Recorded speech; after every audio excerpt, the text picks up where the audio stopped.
Hey everyone, What If Fan here, bringing you another exciting part of What If Ichigo awoke his true powers to save his mother.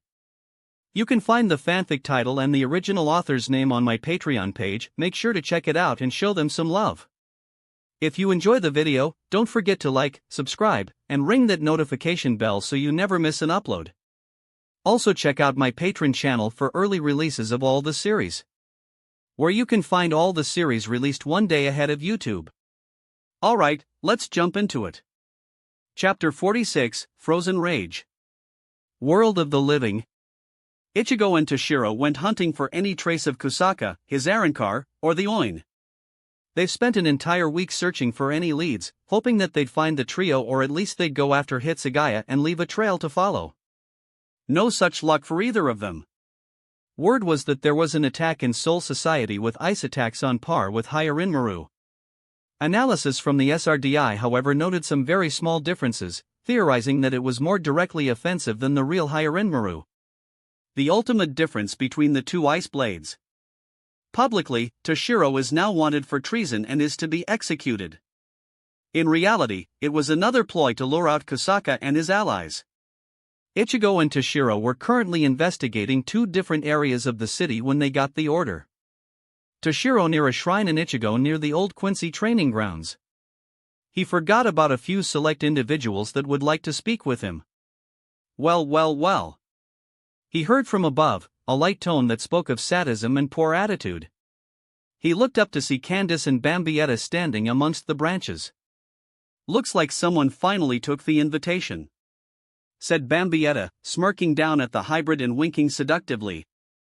Lucky for us, it's the cute one. Ichigo released a disinterested and annoyed sigh. Now her seductive smirk was filled with anger. He's also the more dangerous one. Ichigo turned his head to see Basby show up behind him. Ichigo, he growled, still angry about last time. Rooster. Ichigo replied, no trace of fear in his voice and earning an angry twitch from the Quincy. I'll be honest, I forgot about you guys completely. He continued, the stern ridders glaring at the hybrid. I've been pretty busy with things. A coming war with hollows and some jackass might destroy time and space. Ichigo's apathetic scowl turned into a threatening glare while his phone rang with a new message. He took a sideways glance to read the message, and he needed to hurry. Toshiro sensed them and they were coming his way. So if you don't mind, I have things to do. He quickly undid his two seals and created a suffocating atmosphere. Yurio and I will talk to you later. This is more important, he said before disappearing, leaving the Quincy to start breathing harder. Each one was idly wondering what Ichigo was anymore. With Ichigo. Ichigo, come to the old shrine on the edge of the city. They've found me. That's what Toshiro's text said. He sent a message back to Hiyori after undoing his seals saying to increase the spiritual stasis around the city. It's not often he's allowed to release 100%, as he still doesn't have the fine control everyone deems necessary, so he often makes mistakes. He needed to stop 5 times before finally landing in front of the shrine in question after shooting past it over and over. He was in front of the shrine, just as the two Arrancar finished telling Toshiro something. Time to set the plan into motion. Toshiro Hitsugaya, by order of the head captain of the courtguard squads, you are under arrest for treason against Soul Society. Ichigo called out, trying to make it sound like he was about to turn on a friend. The twin sisters got between him and Toshiro. Go on ahead, the red girl said, pulling out a sword of fire. We'll cover you. Just get to Master Kusaka. The blue girl continued, pulling out an electrified whip. He's been waiting for you for long enough. The young captain looked to Ichigo before winking. The hybrid nodded and continued forward. That prompted Yang to attack, blasting a large wave of flames to the fearless hybrid. Ichigo ended up walking through it like it was a warm breeze. This unnerved the girls, but Iin did not falter as she sent balls of lightning at him. The results were the same as he brushed the electricity aside.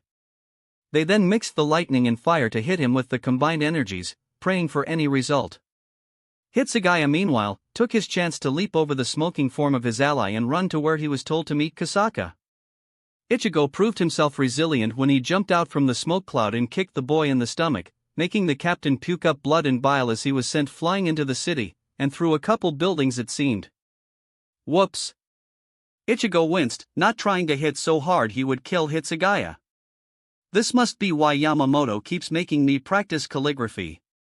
He thought while hearing something he's only heard when the very captain he just kicked had attacked him.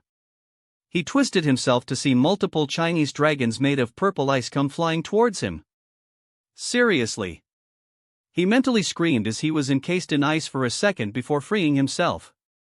He looked up to see the same cloaked and masked figure that was supposed to be Kusaka.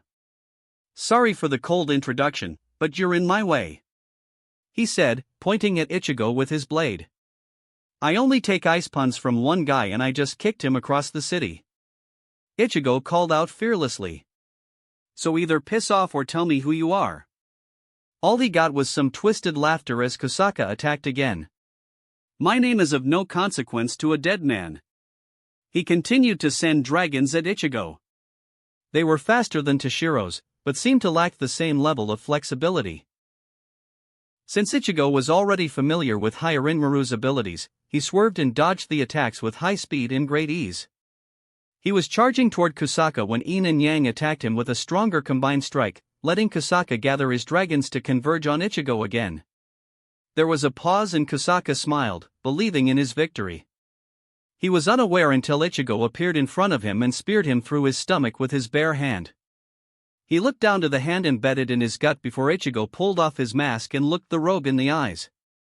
Kusaka wore his dark hair in a bun and had a scar on the right side of his face. His red eyes burned with hate for the world he lived in and what happened, the kind of hate that made people become monsters. "Where is the Oin?" Ichigo growled, slowly twisting his hand and making Kusaka groan in pain. Instead of answering, the rogue slashed at Ichigo's face before pulling himself off of Ichigo's hand and disappearing like magic. Ichigo looked around and only saw Yin and Yang, and the massive number of growing hollows behind them. Of course, sending cannon fodder. Ichigo sighed in disappointment before his father and other squad members appeared. "Ichigo, head to Soul Society," Ishin ordered quickly. "We just got confirmation that the Oin can manipulate time and space. We got word that there was a teleportation to Soul Society shortly after you confronted Kusaka." Quick summary: Yuria said while shooting the hollows with a massive barrage of arrows, after you beat him he teleported to a previous time to meet Hitsugaya, healed both of them, and teleported to Soul Society for a final stage. "Get moving." Ichigo nodded as he created and passed through a Garganta. With Toshiro. The young captain of ice struggled through the great pain of his shattered ribs to get to some underground abandoned building, where Yin and Yang told him Kusaka would be waiting. He was standing at the bottom of the vast emptiness that was reminiscent of the Mukin prison, waiting in the damp and dreary environment. Eventually he fell against one of the many support columns holding up the building and sensed what was happening. To his partial surprise, he felt Kusaka's Ryatsu clashing against Ichigo's and getting predictable results. To his complete surprise, he also felt Kusaka in the same room as him. He looked up to see his old former friend appear before him and looking like he'd been injured before standing upright. "Hello, Toshiro," he greeted his old friend. "I've been waiting for this for a long time." He held out his hand, grasping something with a bright golden glow, and Toshiro felt his wounds heal. "I wanted to send a message but things were getting out of hand." "Never thought someone like that was in the Gotii." "That would be Ichigo," Hitsugaya answered, feeling fully healed as he stood back up. "He's the new disciple of the Captain Commander." "And what suffering did he go through for that?" Kusaka asked, disgust evident in his voice. "You know how Soul Society is. What they made us do. Why do you still give them your loyalty? Because of that childhood friend of yours?" "Momo has nothing to do with this and Soul Society is different," Toshiro countered. "The ones that made us fight are dead and there's been a revolution of progress. The Soul Society you remember is becoming just a memory dash. Don't kid yourself, Toshiro." Kusaka roared, unbridled hate showing in his every action. "I swore my loyalty and they killed us simply for having the same Zanpakuto. You expect me to believe that a system that's been the same for millennium could ever change? No. They must pay for what they did to us. The Oin glowed again as everything but them began to shift and move. Come to Shiro. Our vengeance is at hand. Within seconds they were transported to Soul Society, on the Sokayaku Hill, still littered with scars from Ichigo's fight with Aizen. The first step towards change for the land of the Shinigami. Kusaka explained the power of the Oin, allowing control over time and space, but Toshiro only paid attention to the gathering Soul Reapers, armed and ready to strike down both him and Kusaka. Stay back, all of you. He heard a familiar voice call out as Ichigo stood between the army of Soul Reapers and the two friends. This is too dangerous, keep your distance. Let them sort it out. At least someone is smart enough to know when he's outmatched. Kusaka sneered as the Shinigami opened a path and the aged commander came walking down the aisle. Just behind him was Tensai, Hachi, and Ranjaku. He stopped in front of Ichigo, who knelt and took his place behind his teacher, next to Matsumoto. The air was thick with tension as Yamamoto looked at the two ice masters. Sojiro Kusaka, I remember you, boy. The old man spoke, sounding nostalgic and sad of one of the more promising students of his academy. Such a sad fate that befell you, boy. Sentenced to death by a bunch of fools that overstepped their limits. And the old man that accepted their words. Yes, sentenced to die simply because there can't be two of the same Zanpakuto. Kusaka sneered at the military leader. And now for what do you mean overstepped their limits? He asked as the words finally registered with him. You were told that it was against the law for there to be two of the same Zanpakuto, and that is true. The ancient dragon explained. But not because of written law, by fact. Zanpakuto are solely unique to their wielder, and the only way for there to be two of the same weapon is if that Soul Reaper was cloned or got a second Zanpakuto. Central 46 is not made up of any Shinigami, but of 40 wise men and 6 judges. People that know only of the law but not much else. Their ruling was to create order for the people in Soul Society, but that has changed into them being a bunch of self-serving fools. Leading to many failures and unnecessary deaths and crimes. You were put into an unfavorable position and executed. All for a Zanpakuto you didn't even have. Kusaka looked like he was going insane with anger and disbelief. Lies. He cried out, the Oin reacting violently to the shifting emotions of its current holder. I wield Hyarinmaru. He told me himself his name was Hyarinmaru. I call out his name and he attacks. Zanpakuto are fickle things. Yamamoto replied, calm as ever. Ask it now, what is its name? Kusaka looked at his blade, and from the look on his face he finally cracked. He began screaming out in anger and denial, crying out that he was the master of Hyarinmaru. Such a pathetic sight. Genryusai sighed out. Though I disagree with their methods, what they found was undeniable. Sojiro Kusaka, you do not deserve to be a Soul Reaper. Willing to kill your own best friend for the sake of power makes you unworthy of any power. Captain Hitsugaya, you have permission to execute this villain. For the crime of stealing the Oin. Kusaka looked up at his best friend with anger and despair. No. Not again. I will have my vengeance. He cried out, raising the hand that held the Oin. When nothing happened, he looked at his hand to see an orange prism at his wrist, beyond was nothing. His hand and the Oin was lost to him. Hako Okuri. He heard from Hachi as he held an orange box made of Kido that contained his severed hand and the Oin. Tensai and Hachi then turned to leave the area. We shall seal this away. The leader of the Kido Corps said. It's far too dangerous to leave out for anyone to grab. They disappeared, intent on locking away the royal relic. Maintain what is left of your dignity, Kusaka. Yamamoto said as he raised his cane. Toshiro prepared himself to duel his former friend, resolved to let him die the way he deserved. Kusaka actually took the advice and prepared himself as well. Fight! The captain commander ordered, starting the final battle between the two. It ended as quickly as it began, with Kusaka impaled on Hyarinmaru. In his dying moments, he remembered that day he betrayed his best friend. All for a sword that was never his to begin with. Never wanted to be back here again. Kusaka weakly spoke as he slowly died.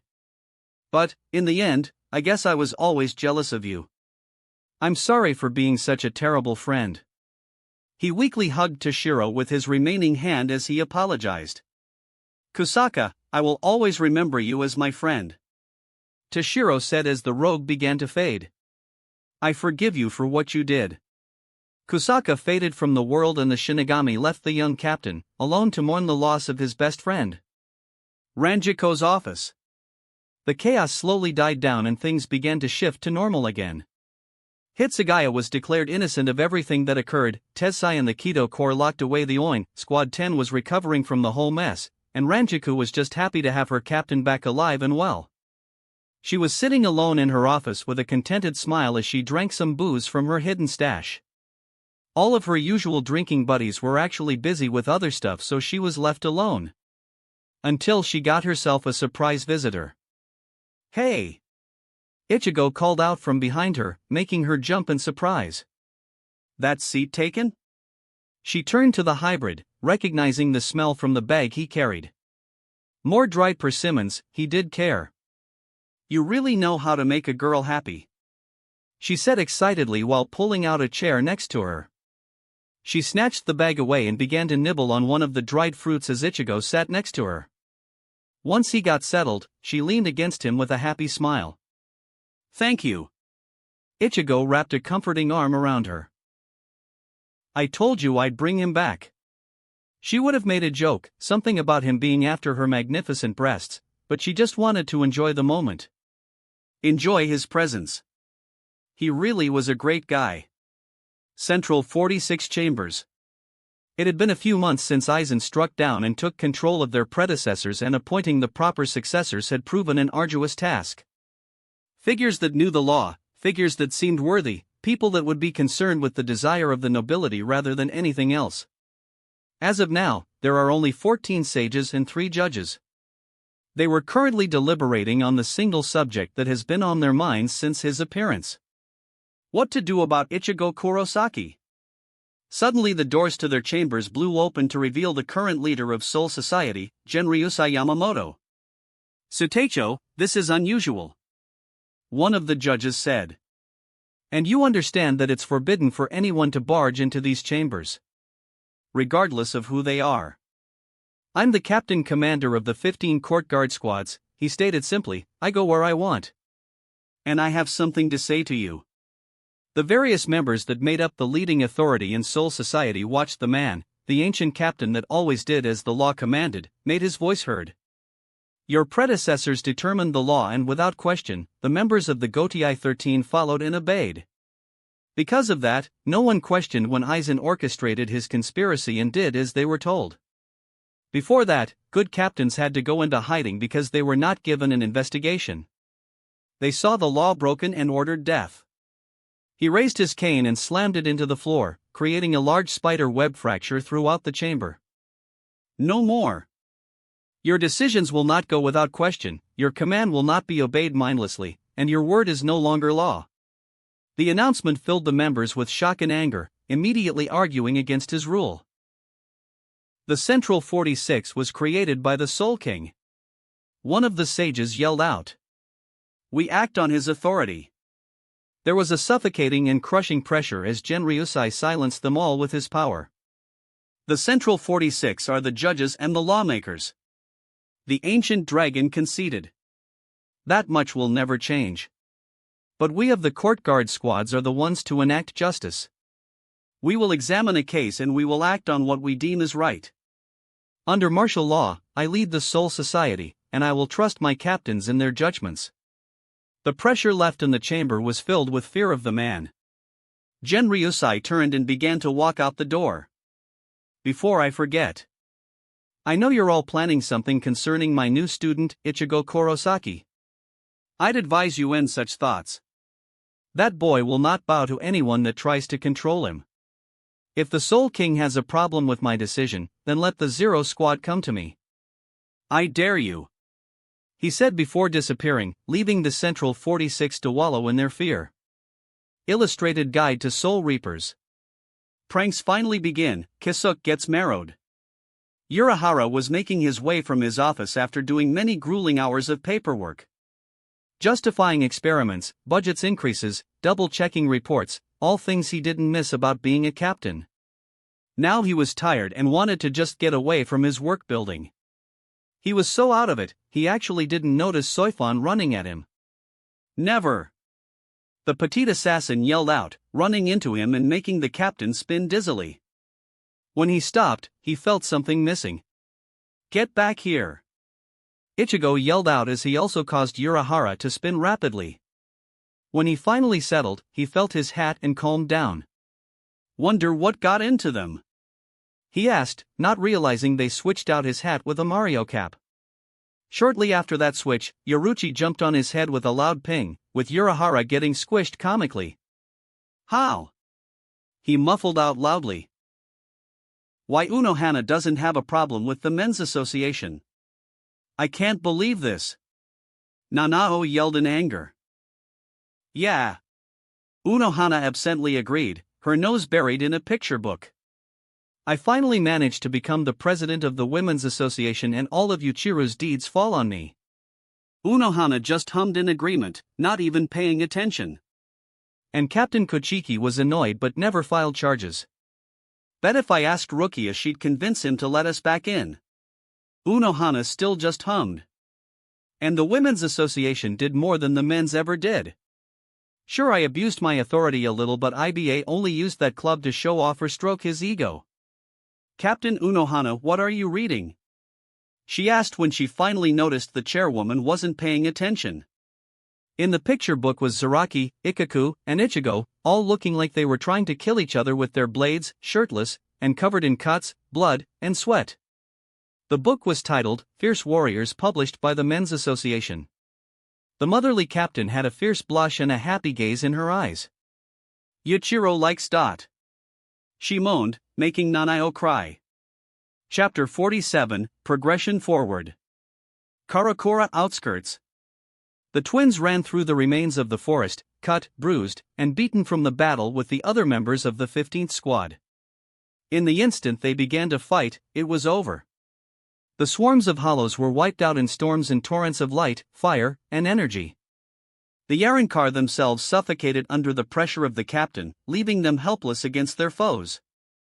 Just like against that orange-haired lieutenant that came for Toshiro, there was nothing they could do against the other members of the squad. They were thoroughly crushed. Damn it! Yang yelled as they stopped. Ine almost fell as she kept losing blood from a hole in her side. The red twin ripped her vest to use as an improvised bandage for her sister, hoping to stanch the bleeding. Then she froze suddenly, feeling a disturbance in the air. Somehow she knew, her master lost the Oin and was now dead. This whole thing was a trap, and they fell for it. Now here she was, losing everything all over again. Rejected by Lord Aizen for being a weak Ajucha's Arankar with only herself and her sister to rely on, only to find their new master in Kusaka. He gave them strength and purpose, he attained godly power, and now he's gone. And if she can't escape to Hueco Mundo, she'll lose her sister too. She'll be all alone in the entire world. Damn it, damn it, damn it. Damn that soul reaper. She cried out, tears pouring from her eyes as fate seemed to condemn them for merely being in the world. She felt a hand brush away the tears, calming her down, and she saw her blue twin. Ine was smiling through the pain and exhaustion as she cupped her sister's cheek. Don't worry, she said quietly, holding on to the remains of her strength. We'll always have each other.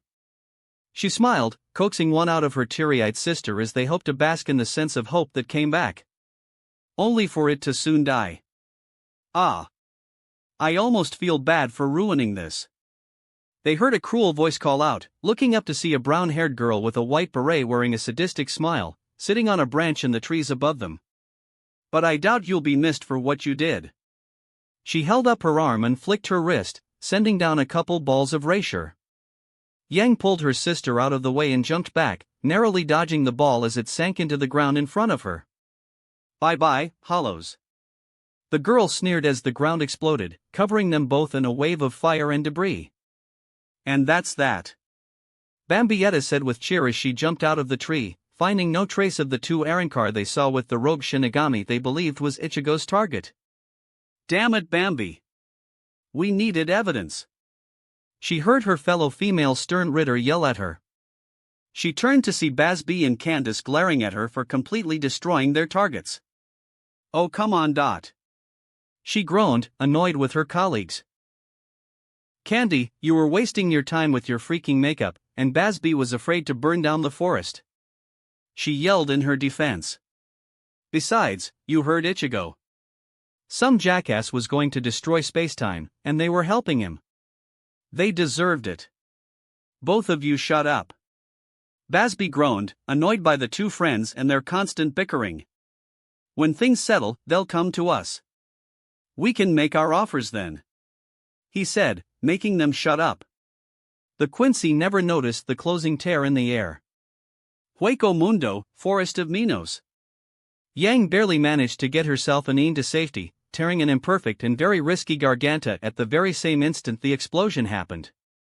They drifted for hours until finally ending up back in the land of the hollows. Just barely after exiting into the dead forest they collapsed, feeling the last of their life leave. The final sounds she heard were the hungry cry of hollows.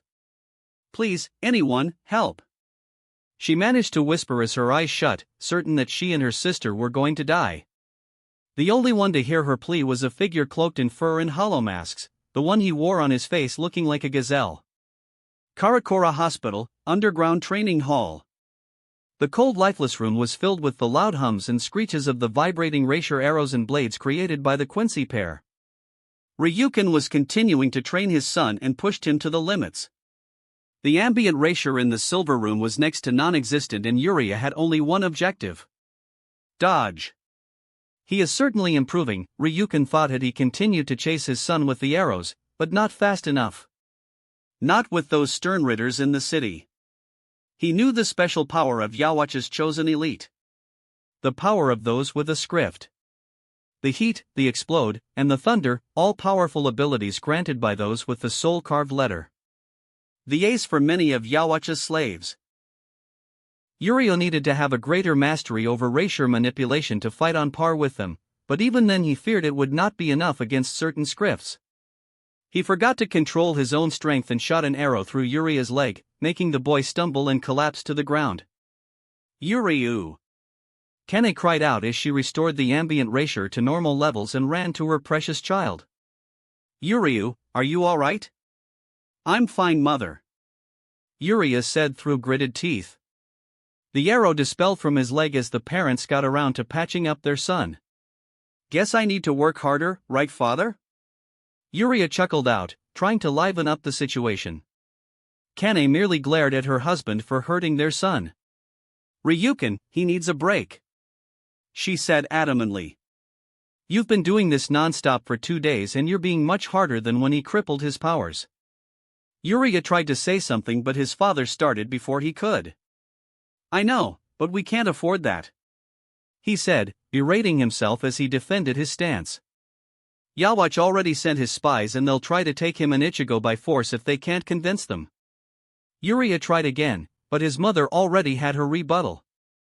He can't defend himself if he's dead on his feet exhausted. She returned heatedly. Screw it. The archer thought as his parents began to argue in earnest. He brought his fingers to his mouth and loosed an ear-splitting whistle, getting the desired result of shutting up his parents.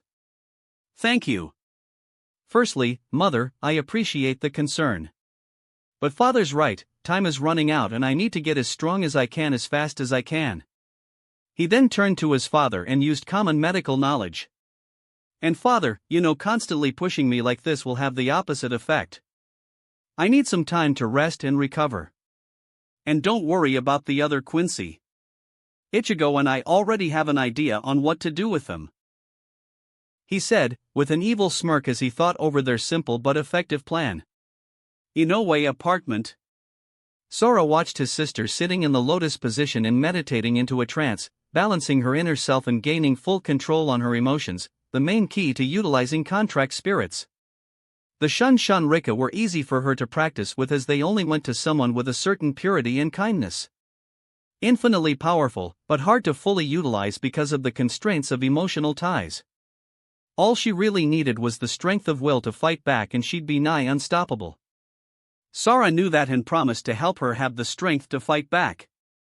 "Alright Orihime, time for the first step of the Onmyoji," he said, snapping her out of the meditative trance. He sat in front of his sister as she watched him with full attentiveness. Contracting spirits is a rather difficult task. In order to do this, you must show your resolve to the spirit you're creating the contract with. They can issue any number of tests to see that resolve, either through combat, philosophical questions, or illusions. If you pass their test, you share with them a fragment of your soul and they become bound to you. Mostly, their strength becomes reliant on the amount of spiritual power they use from you. The white serpent he summoned earlier when revealing himself appeared and coiled around his body. The more you can give, the stronger they become. He explained as Hebe went from a white python with horns and grew until the apartment became claustrophobic. However, that is a dangerous line because not all spirits are amicable. You must build your bond with them and see them as your partners. The serpent faded from the physical world as he finished. Remove your hairpins and let's start with you contracting the Shun Shun Rika. Okay. She did as was requested while he slowly waved his hand over the pins, the small script slowly disappearing. Flower of the Heavenly Princess, the petals that reject events, attacks, and enemies, you are freed from your service of this human master. Sora chanted as a paper tag manifested in front of Orihime. On it was a 6-petaled flower with each one being a different color that signified the Shun Shun Rika. Now concentrate your soul into your hand and call them out. Following her brother's command, she did so and summoned out the 6 fairies. Flower of the Heavenly Dash, she started the incantation for the contract before she was interrupted. We accept. Shunno said with a smile, the other sprites nodding in agreement. The sibling felt a sweat drop at the disregard of normal ceremony these contracts were supposed to be following. Orihime already passed our test when we first manifested to fight that hollow at school. And from there she's only proven herself more and more. Tsubaki chimed in. I was worried she would just be a pushover, but that fear was unfounded. He said, looking at the auburn-haired girl with pride. We of the Shun Shun Rika accept this contract. They said it once before disappearing onto the hairpins, with the contract script returning. There was a pause between the brother and sister as they processed what occurred. Well, Orihime said as she got up, that was easy dash, then collapsed from exhaustion from having the 6 sprites bound to her personally. Yeah, that happened to me too. Sora sighed, feeling a little jealous of his sister passing this test so easily. And she's already got some of the best spirits too. With Tatsuki. Ha! The fire-wielding martial artist yelled out as she practiced her forms. She didn't want to say it, but the encounter with the Arrancar rattled her. The hollows she first encountered? They weren't human anymore and she had her friends. The Soul Reapers? That became a game of combat hide and seek and no one was trying to kill the other, except Aizen. But these Arrancar? They weren't animals, there wasn't any stopping it unconscious. Now it was kill or be killed. She was fighting someone that wanted to kill her. That threw her off her game and put her on the receiving end before she got her head out of her ass. What if she came across another Arrancar like the first 2 that came to scout the area? Ichigo said that the strongest hollow he knew became the 4th-ranked Arrancar and she was never more afraid in her life when she saw that piercing green-eyed stare. Like everything before him was nothing but trash. She had to get stronger, needed to get stronger. Looks like you're trying to push yourself. She heard her teacher say, looking over to a tree branch to find Yoruchi in human form just watching her. Beside her were 2 short swords, a wakizashi, with a simple round guard and was otherwise unimpressive, and a kodachi with a rectangular guard. Don't you know the concept of trying too hard? Yeah, putting forth too much effort that it becomes counterproductive instead of helpful. Tatsuki replied, relaxing and catching her breath. She was a stubborn girl, but not stubborn enough to discount the advice of her teacher. What were you doing these past months? Ugh. Yoruchi sighed tiredly. Dealing with my relatives. Some were okay with me returning, others were ecstatic, but a good number were still pissed at me defying traditions. She explained as she grabbed the two swords and jumped down towards her fiery disciple. But it wasn't all reunions and trying to not punch a bunch of old people in the face. I was thinking about your next lesson. She threw the unimpressive wakizashi to Tatsuki, who caught it with ease. I was thinking of your next lesson should be swordplay. Tatsuki looked at Yoruchi and the sword in her hand with evident confusion on her face. But, sensei, I've never seen you with a sword. You're a martial artist. Tatsuki said, trying to understand the logic in this new lesson. I was also the leader of the Onmatsukido, the Black Ops of Soul Society, and captain of the second squad. Yoruchi explained to her student. Zanjutsu was one of the required fields of being a Shinigami. I eventually got so good with my martial arts I didn't need it. Especially since I had over a century to practice. Had to leave it behind when we had to go into exile. She said, reminiscing on a dark day in her and her friend's life. Yushiro kept my Zanpakuto for safekeeping until I returned. She unsheathed her short blade and held it in a reverse grip. Now, I'm going to teach you how to fight with a blade, so you will learn how to adapt and fight opponents with swords. Tatsuki nodded and unsheathed her new sword. That is an Aswachi, a blank Zanpakuto. The more you use it, the more it will adapt to a weapon fitting for you. So let's see what becomes of it. Yoruchi said with a smirk as she began Tatsuki's new lessons. Las noches, Aizen study. Aizen tapped his fingers on his desk, watching the fool Kosaka die because of his jealousy and madness. Both terrible traits if one wanted to accomplish a plan as lofty as his. He'll admit to playing with the idea of stealing the Oin, but even he knows better than to mess with something like that.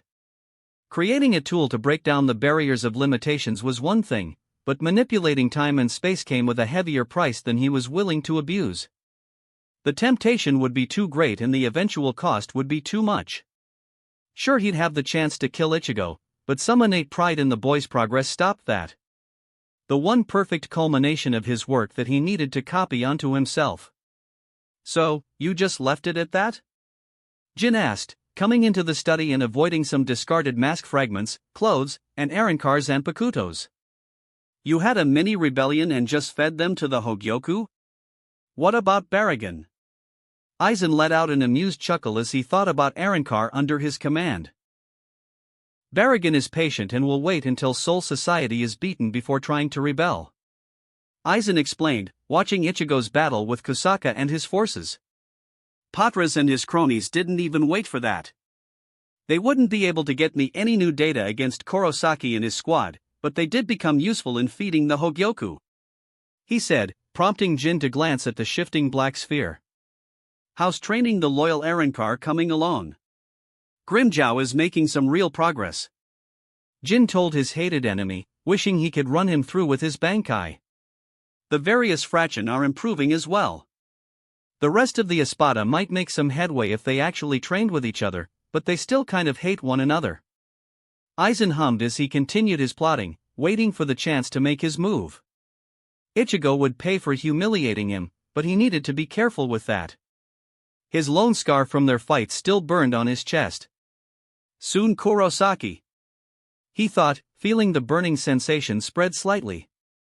Soon. Soul Society, Division 1 Training Grounds. Yamamoto was enjoying a small respite of peace with his two oldest pupils, Yukitake and Kairaku, with Urahara joining them for tea, all while watching his current disciple spar with his Fullbringer friend. The two were exchanging blows, testing their strength, speed, and skill in their martial arts. The ancient dragon believed in a firm foundation to build on, so Ichigo had to fully master his basics before moving on to the more complicated movesets while Urahara was gathering data on the two. According to the other Fullbringers, Chad reached his peak evolution with his arm Fullbring and they had to check how much he improved. Ichigo was in a state of constant growth, so they needed all the data they could get with his development. Hey! Shunsui called out to the two friends. Lighten up. You can afford to take it easy for now. He advised. Ichigo and Chad were already dripping in sweat after just a few minutes of sparring. Take a little break you too. Making me feel old. He does have a point. Yuka chuckled slightly, pouring himself another cup. Take a moment to breath and relax. You heard your seniors. Yamamoto said with a rare smile, actually joking with his students. Take your break. Ichigo and Chad looked at each other before going to join some of the longest-serving captains of the Gotei. Chad shared a drink with Kairaku while Yamamoto had Ichigo make him tea, again. After he finished, Toshiro came by. Ichigo. The young captain called out to the hybrid. With a nod from his teacher, Ichigo went to meet the ice wielder. I just wanted to say thanks. Thanks for helping me out. Talking with you those past few days really helped. Hey, I understand. Ichigo told him. I'd feel conflicted if I was in your situation. Probably do the same things too. Get into so much trouble. He mumbled the last part, not wanting to feel the old man's walking stick on his skull again. Anything else troubling you? I'd like to spar again. Hitsugaya said with a determined look in his eyes. I can't be solely reliant on my ice abilities in a fight. I need to practice my swordsmanship. He said as Ichigo pulled out his sword suddenly, forcing Hitsugaya to react desperately. And they've started again. Kairaku sighed as Chad got up to join in. Really making me feel old. I can't complain. Urahara said with a smile. I'm getting so much data from this. Yamamoto merely smiled as he enjoyed the tea he had Ichigo make. Finally tasting a balance and harmony in the warm drink.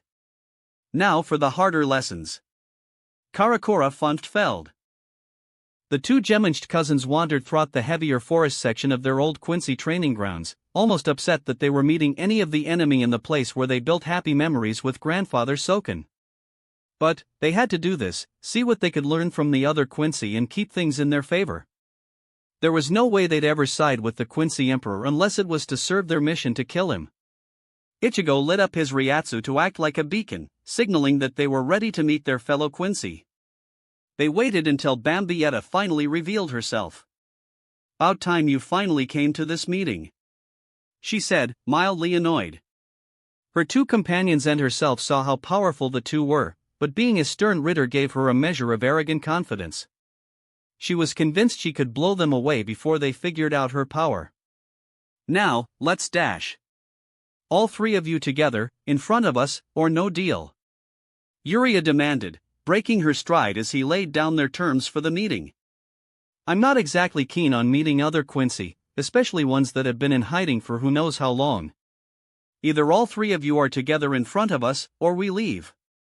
There was a pause for a couple of seconds before the two began to turn and walk away. Wait! The Explode called out. Fine. You win, she said as Basby and Candace appeared at her side. They planned to ambush them, but the two never dropped their guard. It was going to be a race between reaction times, and they didn't like their chances. There, all three of us from the Vandenrake, sent to return you to your proper family. But why are you siding with the Shinigami? She demanded, working with them, making them see the light objective of their mission. They had committed genocide on our race. Because they had to. Yuria said, completely stone-faced as he explained their stance. When they kill hollows, they purify souls for the cycle of reincarnation. When Quincy kill hollows, they are completely destroyed. They may have been murderers and thugs, but it was our pride that led to that massacre. They forced us into an action when we would have been more useful against the hollows. Basby defended. And even after the war, where are the rest of the Quincy in this world? All killed by the Soul Society. All done by one man. Ichigo responded, knowing what Mayuri did. Who was very careful in how he did it and played the right strings. And all the Quincy happened to be mixed blood, so where were any of you or your almighty emperor and father? He said, stunning the three stern Ritter. All dead, by his command. Yuryu continued. The Soul Reapers acted on orders to preserve the balance, but what about all the ones dead by Yhwach's own hands? He saw a flinch in Basby, probably a victim of the Quincy Emperor himself. He almost killed our mothers years ago, simply because they weren't pure Quincy to him. Don't talk to us about serving the Emperor when he cares about nothing but himself. Ichigo said as a sudden gust of wind came by and the three-act Quincy seemed to stagger a little. They brought their hands to their necks, almost like something was there. Hope you understand. We have no love for His Majesty. Trust us, he's not worth it. Yuria said, talking like they were friends suddenly. You might want to leave too. The cousins then left the three to their own devices, smirking as the plan seemed to work. Up in the higher parts of the forest canopy, a well-dressed but scarred individual was putting a bookmark in a book. What a fascinating read. Tsukishima said, closing his new book. Illustrated Guide to Soul Reapers. Future Dress Up. After their honeymoon was cut short, due to classified information, Rukia decided to stop by the SWA's new meeting place. A normal meeting room that they used for storage. They still didn't remove all of Yuichiro's candy or all of their spare, not important. It was just a major scale down from their former glory. The only other person that was in the room was Ranjiko with a magazine, making use of her break time, i.e. avoiding paperwork. Rukia thought that was a good idea after what she and her husband did last night. She was still limping from the activities, something Ranjiko noticed. Sue, when should we expect the baby? The busty lieutenant asked teasingly, making Rukia blush heavily. Ranjiko. Now's not the time for us to even think about kids. Rukia protested, happy that she had a plentiful supply of birth control medication. Besides, I'm a lieutenant. I can't just abandon that duty, especially in the midst of a war. Ah, Ranjiko whined, and here I was hoping to play dress-up with my future, would it be stepchild or? She said, not really knowing the link with future sister wives. And this chappy onesie looks so cute. She said, looking back at her catalog with a fox-like grin as curiosity gripped the married noble. Rukia caved and took a look, eyes sparking at the cute baby outfits for her future children with Ichigo. Then a thought occurred to her. She's teasing me. She smiled as she figured how she might turn it around. Well, I'm too busy to think about kids. But you can do it if you want. She said, believing she got the drop on the lazy lieutenant. Thanks for that. Ranjiko cheered. I'll go look for him now. Already got the dress and ring. She said before running off. Rukia blinked her eyes in confusion. Did I just give her permission to be his next bride? Pacifying Nanao. The current president of the Shinigami's Women Association, Lieutenant Nanao Ise, was currently drowning her sorrows in the emergency chocolate stash of the former president. It just wasn't fair. She put up with Yuichiro's childish antics for years, ensured that their club was well funded, tried to help morale by selling quality merchandise of the captains whom the other Soul Reapers saw as celebrities. Everything was fine. When Yuichiro became Zaraki's Zanpakuto full-time, she had her chance, and then that Quincy ruined it all. She'll admit that abusing her authority in the budget committee was her fault, but Yuichiro's crimes should not be her responsibility. Then he got Anohana's support with a gore-filled picture book that she for some reason likes. Most of her members are dating the poster boy of the Men Association, and their club now has the same budget as every other one. As it stands, their usual way of getting things done was no longer an option. They couldn't force their ways anymore. Hello, Nanao. She heard someone say. She looked to the door and saw the reason for her misfortune, Yuryu Ishida. What do you want? She practically growled at him through a mouthful of chocolate. He held up what seemed like a book. I wanted to give you this as a present. He said calmly, almost hypnotically as he walked toward her.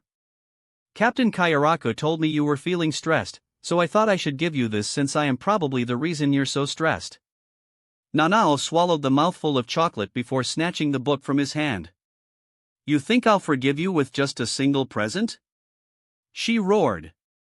You could have said no to joining the men's association and everything would have turned out great. But no, you had to ruin everything I worked for with this club. She opened up the picture book and scrolled through the contents. You think you can make it up to me with? She trailed off, seeing image after image of her captain in suggestive, almost X-rated scenes. "Looks like you like the Sleeping Flowers book," Yuria teased, seeing a slight nosebleed form with a heavy blush. "It's the chocolate." Chapter 48. Ghosts of the Past. Squad 1 Meeting Hall. It was moments like these that many of the main forces of the Shinigami were glad that the Fullbringers became allies.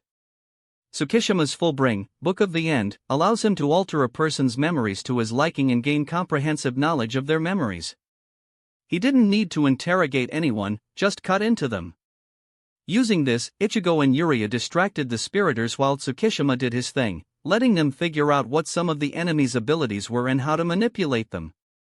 Tsukishima took some time to fill out a report on the useful information he collected, then Yamamoto called a meeting to go over the data and figure out what to do next. "Okay, this is what I got from those three." Tsukishima started, almost acting like a teacher with how he was presenting the information.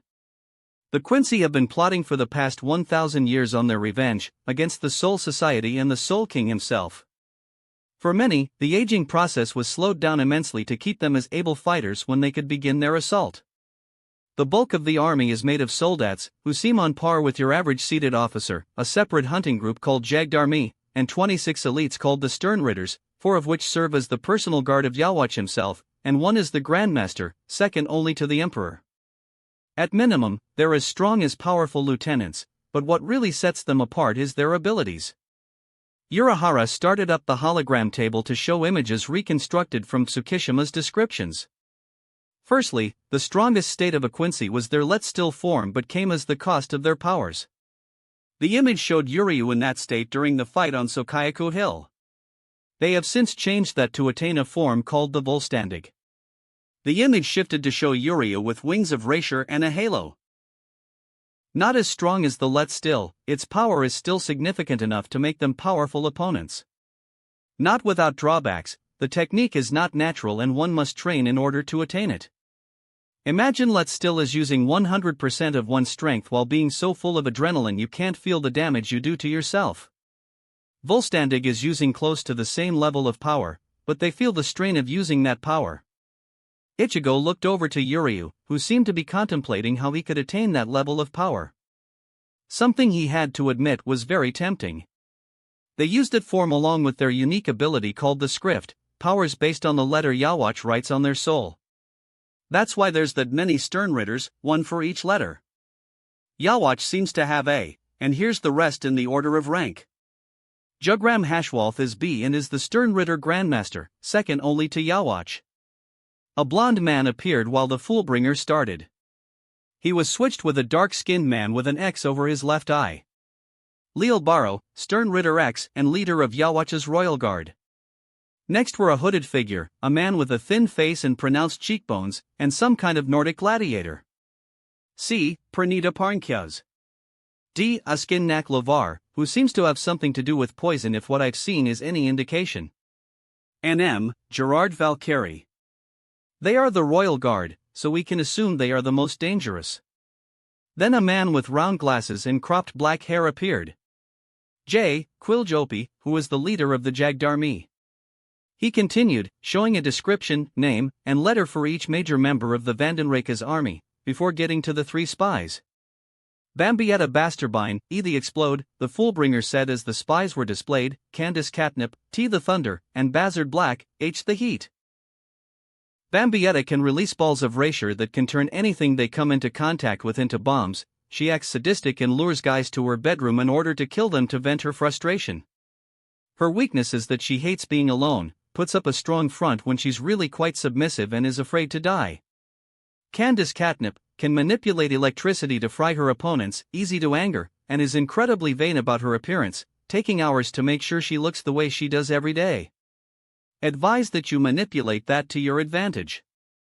Through these 2 I identified the powers of the other female Sternritters.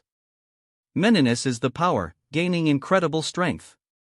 Liltada was the glutton, able to eat anything and manipulate her mouth to devour anything she wants, much like Ichigo's hollow tendrils. Finally, Giselle, the zombie, able to manipulate corpses and uses her blood to gain control of her opponents. She's the most disturbing one among them so far, so crazy that I'm not sure how to properly manipulate her," he explained before bringing up Bazby. "This guy is Bazard Black, the Heat. Able to manipulate fire to devastating effects, and is the one I know we can get to change sides," he said, making everyone look closer as he explained. He was once the scion of a noble family and childhood friends with Jugram. Believed himself to be a talented Quincy while Jugram wasn't, and they vowed to kill the Emperor after an incident caused Bazard's home to burn down. He wanted to kill Yawatch for years until actually meeting him, where slowly he became a loyal Quincy and Jugram became devoted as Yawatch's other half. But he is not blindly loyal, as he already begins to doubt Yawatch after his little talk with Ichigo and Yuryu. All three are beginning to doubt. Some might not be swayed, but if we play certain cards right, we can break the Vandenrake," he said, finishing the explanation of their soldiers and what powers they knew. However, they have also created a special tool, Quincy Medallions, which they plan to use to steal the Bankai of the Shinigami that have those, so caution is advised. They plan to infiltrate Soul Society with Gates of the Sun, portals that allow fast travel throughout their city and into Soul Society while they were still one place. As of now, they remain stuck in their own separate dimension," Tsukishima said, taking a seat to show that he had nothing left to report. The gathered captains and people of interest took a moment to try to plan for the coming war with the Quincy. "I think I know how to neutralize the medallions," Urahara said after a few moments of silence. "Mayuri came up with this theory a while ago in regards to why Quincy simply destroy hollows and kept doing so despite the threat to the balance." Yuryu and Ichigo looked confused as they thought it was simply that way, because hollows preyed on the Quincy in great numbers. "I actually saw evidence that supported that theory with Masaki Kurosaki. That the reason the Quincy used to hunt the hollows was not because of a grudge, but because of fear," the scientist said, earning a look of shock among the people in the room. "The reason is because they are the most vulnerable to hollows. Just as they destroy hollows, hollows can destroy them. Hollow erasure is toxic to Quincy and they have to way to defend against it naturally. If only we could test it," he said, before slowly looking over to Ichigo and Yuryu. "Screw you!" they yelled simultaneously. "Not unless you can ensure I/Yuryu won't die."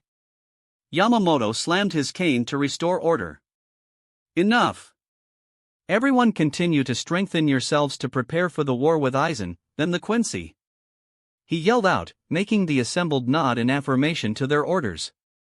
"Ichigo Kurosaki, you stay. Everyone else, dismissed," he ordered with another tap of his cane, making everyone but his student leave. If Urahara is correct about the relationship between Quincy and hollows, then you might have a special mission to perform. "Tell me, Ichigo, do you think you can gather the Arrancar as allies?" he asked, making Ichigo think over his encounters with Ulquiorra, Yami, and Grimmjow. "Maybe a few, but I'm unsure," Ichigo answered his teacher. "If necessary, I'll share my hollow erasure to the whole of Soul Society." Yamamoto nodded his head in approval. "Return to the living world," the dragon commanded. "It's been a stressful day for all. Get your rest." His student left the building and returned back to his home with his father and cousin. Yamamoto returned to his desk to pull out a file. The file was labeled Ichigo Kurosaki's training, which he was using to chronicle and plan his students' training. He prepared to make the ink to write out the next lesson plan, when his Suzuri split in half. His good humor faded as he looked at the two halves of his broken ink stone, getting a bad feeling about events to come. He abandoned his calligraphy to write a Kido message telling him to check the records of the day Ichigo warned him of Yawatch's return. Squad 12 SRDI, Tower 7. Now let's see, what else should I include? Mayuri was at one of his computers in one of the major areas of the Institute of Research and Development. One hand was typing away and documenting a record of the major projects that he and Kisuke was working on while the other was putting finishing touching on another project. He would never admit it, but he was glad Kisuke returned the way he did, letting him research and experiment to his heart's content so long as he follows certain easy rules. Subject Senna, body is now fully formed, will continue to monitor in case of cognition and to ease concerns on where she is. Subject BG9, ready to attempt to restore as a Soul Reaper under precautions. Project Dash. He stopped when a sudden burst of electricity formed and the sound of cracking ground alerted him to the completion of the project he was working on, seeing a biomechanical flower incubator rise from the floor in the room that was next to a generator. He flashed to it as the flower opened to reveal a glowing vial. Project Erasure is completed, he said as he grabbed it, just in time for the alarms to go off. Intruder alert! Intruder alert! Intruder alert! The speakers sounded off with a siren howling. Mayuri flicked his wrist and caught the inhaler that was inside his sleeve and took in the medication, while also putting down the vial and drawing his sword. He tried to find the unidentified target until everything went blank. All of his thoughts ended in an instant as he looked around in confusion. Mayuri! What's happening? Urahara demanded, coming into the room after hearing the alarms go off. Where are the intruders? He looked to his lieutenant, who seemed to knock out of his daze and being uncharacteristically scared. Kisuk? What is this? Where am I? Stay back! The skeletal clown yelled, pointing his blade at the master assassin. Get away from me! Urahara gave the man a hard look before getting behind him and knocking him unconscious with a quick strike of his hilt. Deal with that later. He made a mental note before scanning the room. He sensed his intruders and saw what was out of place. The Erasure convergence device is done, he said, sounding pleasantly surprised. And missing. That's not good. From their hiding place, the intruders were about to activate the stolen device before Urahara appeared before them. A tall, lean, pale man with dark lavender hair that was wielding a large red double-edged scythe, and a shorter spiky, blonde-haired girl, both wearing tattered and ragged kimonos. Without saying anything, Urahara lashed out with Beneheim, forcing the scythe wielder on the defensive before grabbing the shaft of the pole weapon and bringing his blade to the intruder's neck. Neither are thieves, he said, glaring at his opponent, who seemed to be struggling with staying up. Let go of him. He heard the girl cry out before black energy flared slightly, making the scythe wielder disappear. Honing his instincts, he charged off just as the guy reappeared and got behind him to deliver a swift palm strike. The duo's breathing became labored and they disappeared again, this time out of the tower. As Kisuk relaxed, the generator for the Erasure machine started to activate. Tower 7 Erasure generator, shut down. He ordered quickly, shutting down practically everything inside the tower. Divert all power to the main computer, he said, keeping the pseudo-pipe organ computer online. Looks like we'll have to enhance the potency of the sleeping gas, he said, displeased with the failure of the security measure. He made his way to the computer as Ninyu entered the room. Captain Urahara, all squad members are now accounted for, she said, before noticing her creator on the ground. Is Master Mayuri all right? He'll be fine, Kisuk said as he began typing at the computer. Lock him in an examination room and I'll check him out later. Put everyone else on high alert. He typed out commands at near blinding speeds as he unlocked a copy of Mayuri's brain, a capsule full of hollow Erasure, and sent out a message to all captains. ICOA. Check dates and records. With Rukia. Lieutenant Rukia Kurosaki Nekochiki of Squad 13 was on her patrols when the sirens rang out. Earlier she found a letter, telling her to meet someone at the castle ruins at East 15 of Siriidii. She was wandering around for a few minutes before the commotion started. Acting on her instincts, she pocketed the letter and began to make her way to Squad 12, when a tired voice stopped her. No, you can't go. It was a girl, echoing in the distance of her mind. She stopped to look around, her hand on her blade and ready to fight. Who's there? She called out, glaring into the darkness. It was quiet until the same ghostly laugh returned and a pale girl in ragged clothes appeared, looking as if she was about to fall asleep.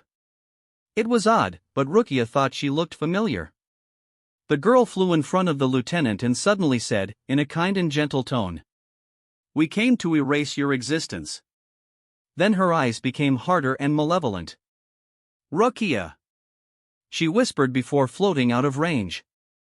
Another figure appeared behind Rukia, wielding a white and red scythe. She turned, just in time to watch the blade cut through her neck. She slowly collapsed as her mind went blank and was caught by the male just as the girl returned. "Let's go. We have to hide," she said, earning a nod from her brother as the duo took Rukia away. With Ichigo.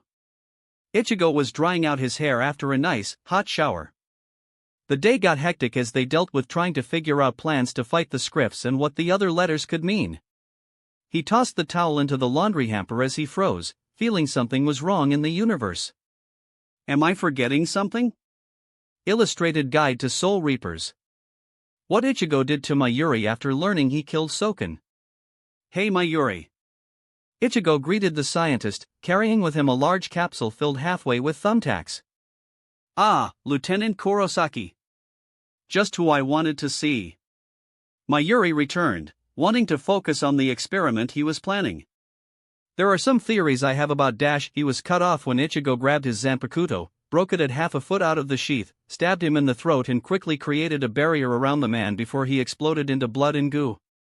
Ichigo then raised the barrier and opened the capsule before pouring the deranged scientist into the pointy pile, closed the lid, and shook it like crazy to spread the tacks around.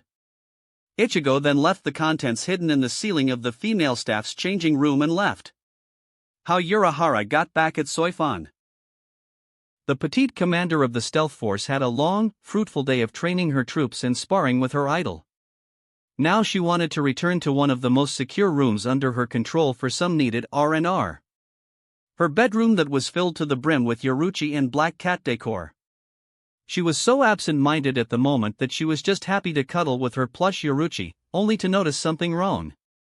When she looked again, she saw that her Yoruchi and cat stuff was replaced with Yushiro and dogs. She searched her room furiously before finding a few pictures, purposefully hidden in her room, showing her Urahara while he raided her room with a smile.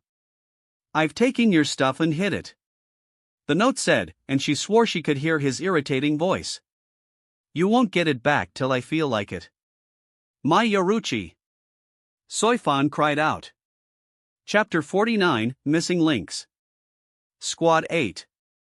Kayaraku looked out his window as the alarms blared at the 12th Division, signaling intruders in one of the facilities. Nothing else notable was happening until a hell butterfly came into his room to deliver a message. He was pondering its meaning as his lieutenant/secretary came into his office. "Captain Kayaraku, should we go?" she asked urgently, ready to act on her duties as a soul reaper. Kayaraku only spoke with calm and confusion. "Nanao. Do I have a file labeled ICOA?" he asked, surprising Nanao. Wordlessly she went to his records shelf and double-checked, sure that she would have known about such a file. She was surprised to actually find it before giving it to her captain. "ICOA, in case of amnesia." "Right here, sir." He opened it up and looked through the contents. "Well, this is shocking," he said, as calm as ever. Squad 13. Aizen betrayed us and we were saved by this, Ichigo Kurosaki? Yukitake said in confusion as he read through the files and records of the past few months. "And my new lieutenant is this, Rukia Kuchiki?" He was so busy trying to wrap his head around the situation that he didn't notice his two-third seats come in with another file. "Sir! We found it!" Kion shouted, ruffled from rushing to get back with the information.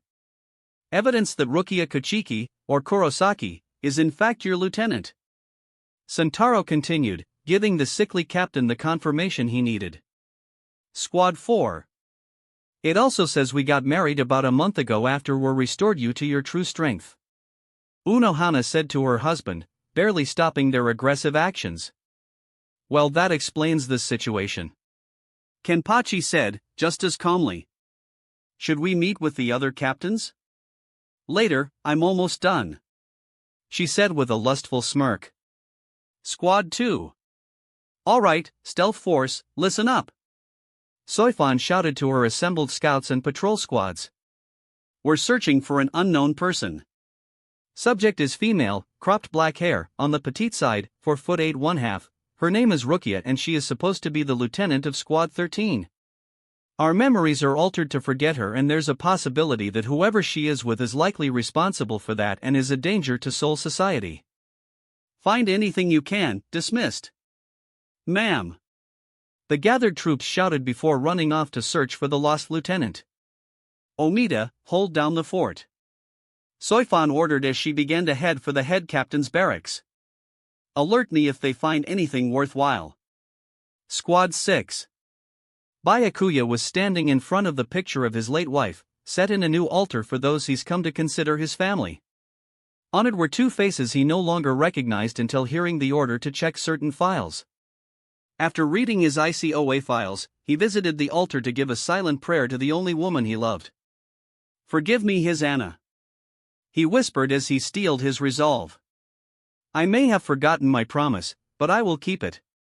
He finished his prayer before leaving for the meeting. Squad 10. Can you trust this?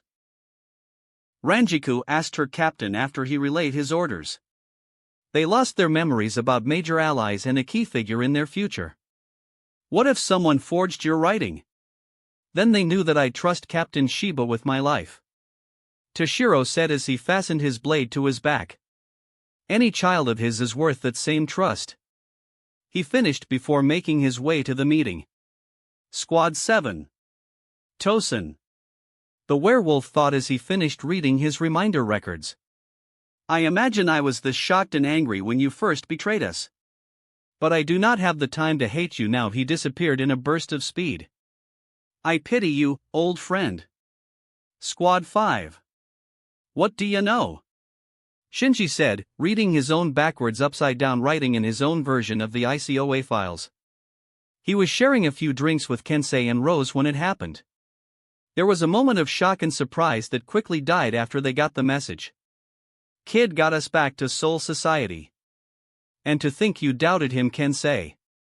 Rose teased as he and his fellow Vizard captains prepared to return to Squad 1 for when Yamamoto made the plan of action.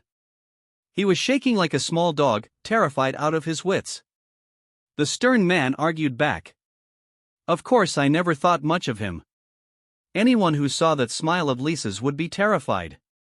Rose returned in Ichigo's defense. That was a weird Shota phase for her. I wonder how Love is doing.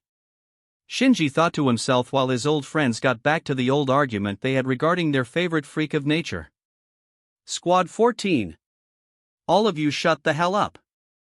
Love yelled out over the gathered masses of raging Shinigami and citizens of the Rukon districts. His voice echoed throughout every area under his authority with the aid of hundreds of hell butterflies. Normally, Love Ikawa was pretty chill.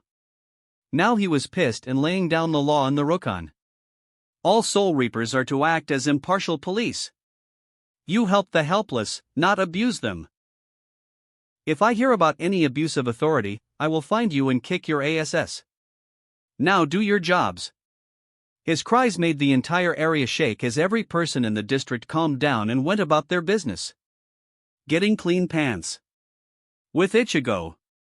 What the hell is it? Ichigo asked, knowing something was wrong, just not what. He tried to think of anything that might be the answer. Idly he heard his mother call him down for dinner, so he got up to join the women of his family before something clicked. When did Mom wake up?